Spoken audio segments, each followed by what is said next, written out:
I was thinking about Courtney with a Q and his thick ass neck. I hope wherever he is well.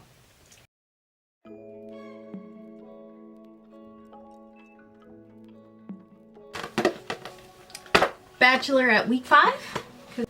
We're in Minneapolis! Oh!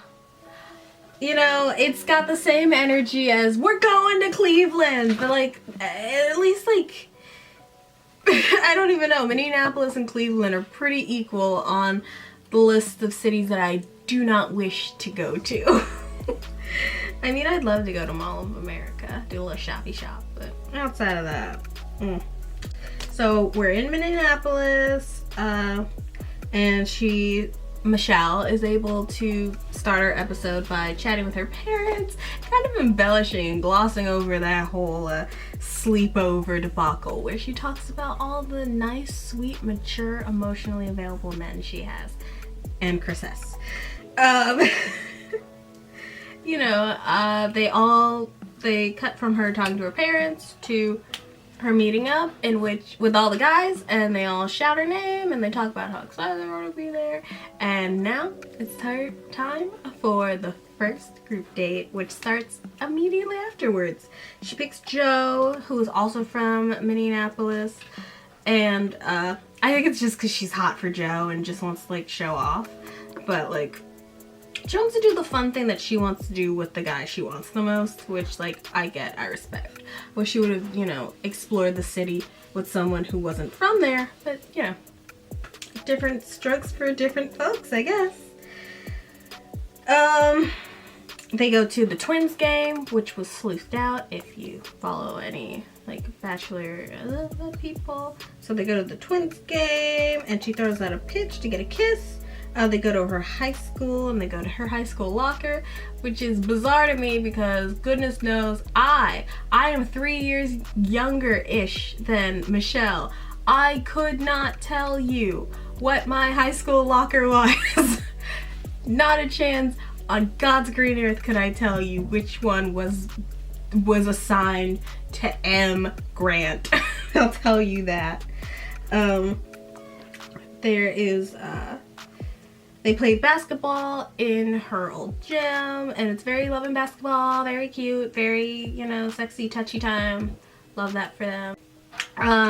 At the sit-down portion, Joe talks about how he has an issue with male vulnerability because his father wasn't particularly emotionally available, and we find out about his life-altering injury that he, you know, could have gone pro. And we all know the adage, I could have gone pro, but I busted my knee.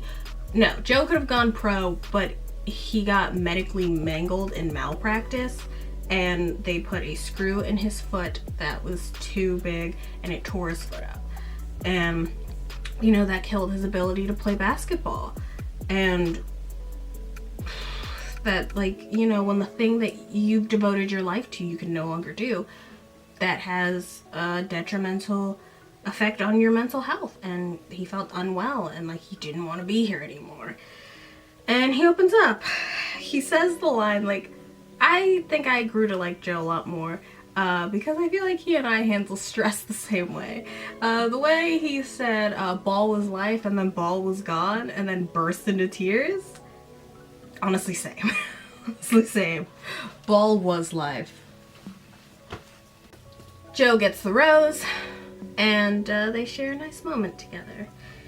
When we are cut to the group date being decided, you know, if you're not on the group date, then you get the one-on-one. Chris S. is so insulted that Nate got the one-on-one. He is just like, how can I not be heard? He's so delusional. It's like really inspiring to see how he dilutes himself. Delusion. Convince yourself. He feels like he's so important to her, and he feels like he's owed something. And like, not only is he just like owed something, it's that Nate has to suffer because he was right about him. He wasn't even right about him. But whatever, he feels as though he has somehow been wronged.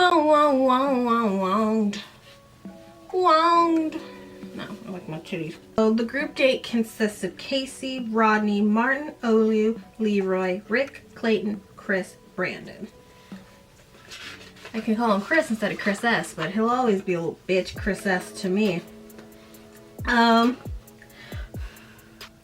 Did I kill a bug with this?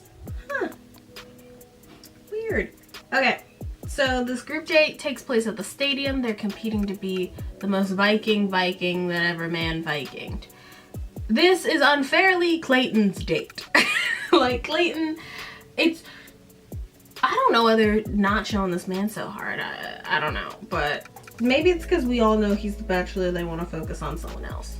But, like, even though it's, like, quantifiably his date, we really don't see a lot from Clayton on this date. It's kind of embarrassing. So just imagine while I explain the rest of whatever else is happening, Olu and Clayton are just throwing these men around. Just catch, throw, catch. There's a log toss. There's, you know, eating fish. I'll get to that. There's yelling. There's just yelling. And every part of that, Clayton is dominating. Because Clayton and Swolu are the buffest men to ever buff on this show.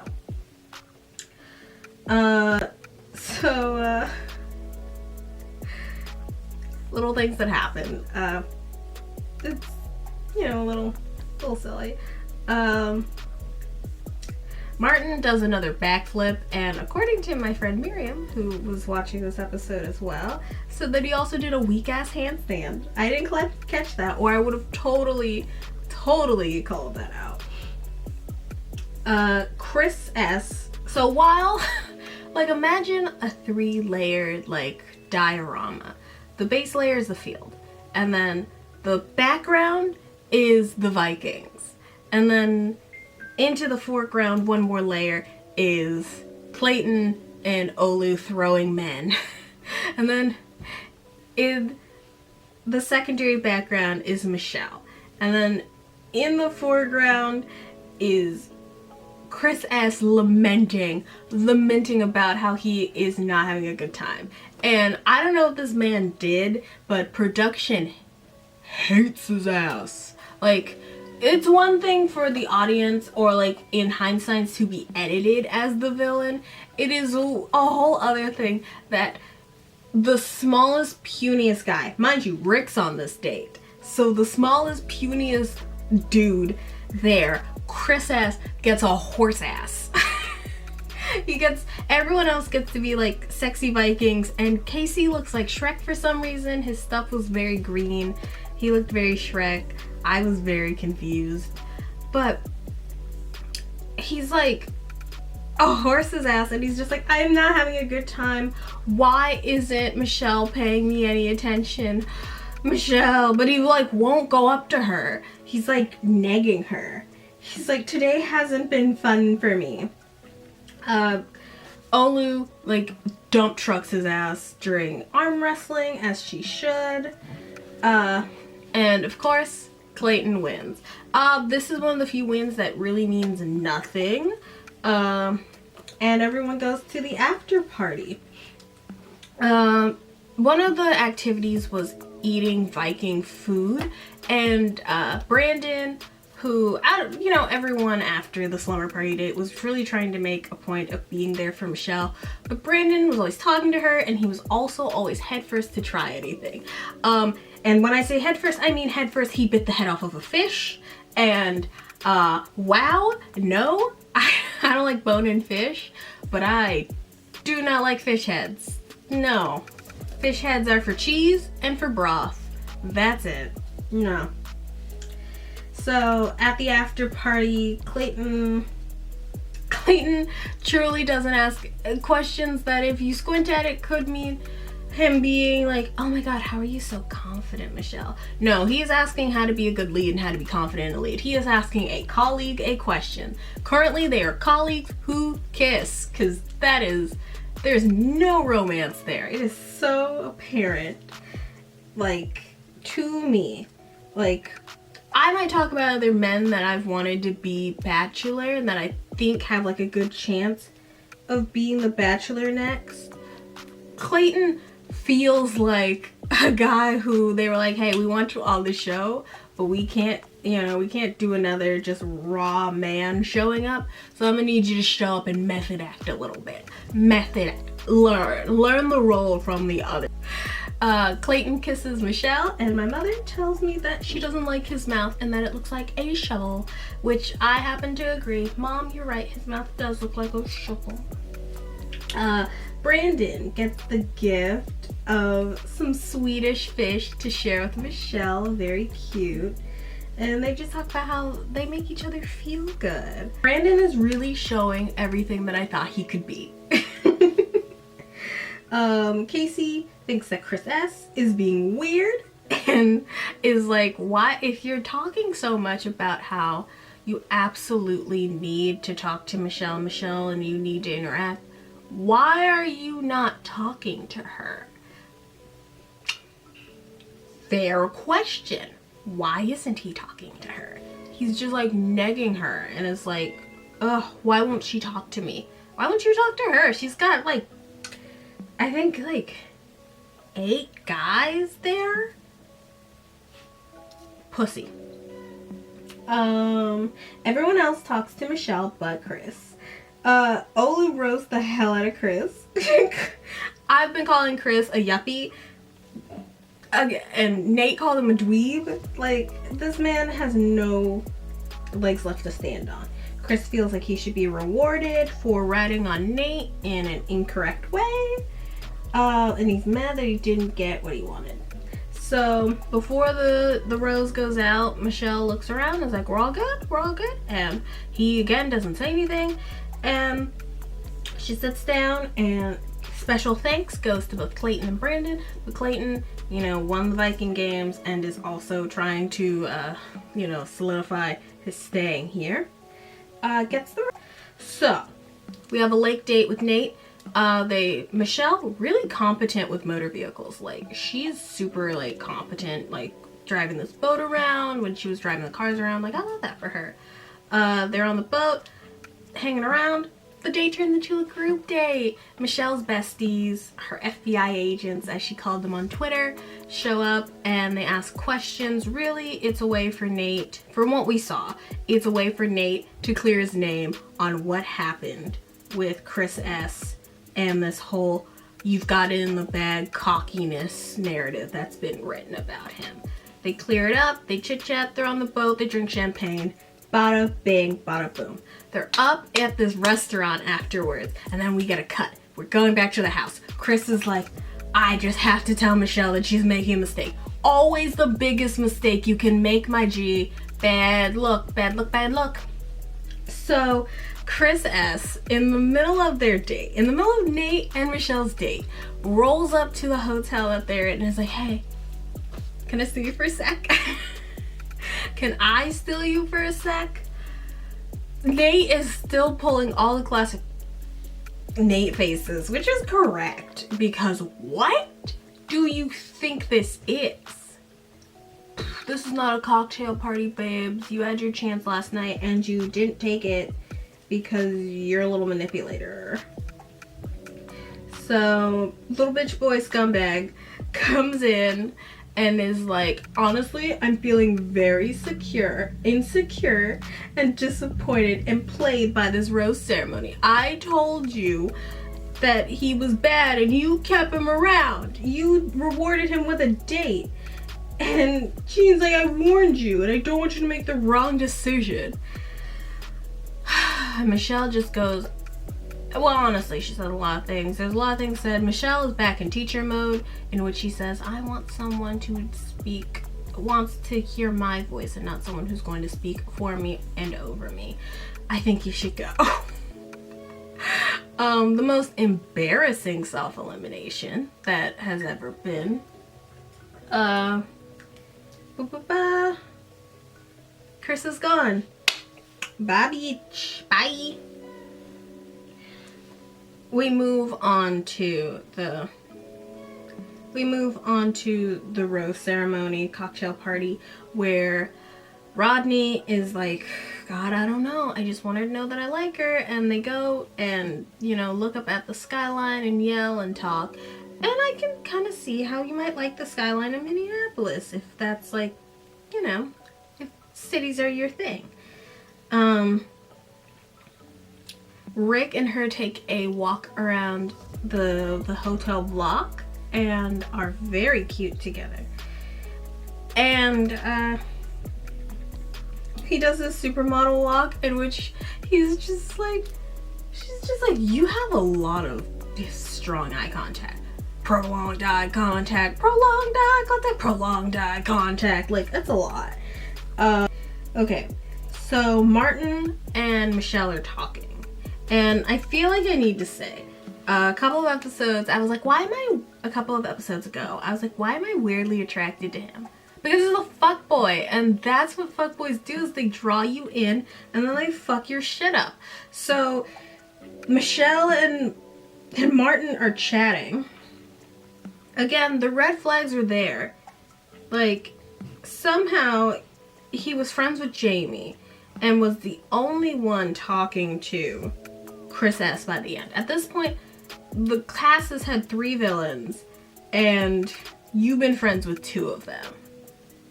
That's a bad look. And I know, like, some people are like, no guilt by association.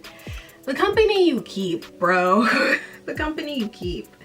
So, Martin goes on this whole thing in which he calls women females, and talk about high maintenance women, and she's like, wait, what do you mean? And he's like, you know, and then totally pivots to something else, but she's like, no, what were you thinking about high maintenance? And he's just like, pivot. And you're just like, oh God, you're scum. I didn't think he could talk his way out of it, but I was wrong. We get a aside from Olu where he's just like, Martin is two-faced, which rose ceremony happens, and it's Nate, Joe, Clayton, who already have roses from their one-on-ones, and your date. Martin, Rick, Olu, Brandon, Rodney. Yeah, Rodney. I fucked up who that was. So we say goodbye to Chris S., Leroy, and Casey. I love that willowy Casey, man, and Leroy's face. This has been a beautiful batch of men. You know, when you get more diverse with who you allow to be cast, you get some really tasty snacks. But honestly, we're getting down to the end. It's we have 1, 2, 3, 4, 5, 6, 7, 8 men left, and you know, we don't have a lot of time until Christmas, which is generally the hard out for Bachelorette. They're normally done in that like span, and then they can like Bachelor into the new year. My top 3, I'm switching to just doing a top 3 format. I feel like I could still do like top 5, but like we'll discuss. Is Nate, Joe, and Brandon.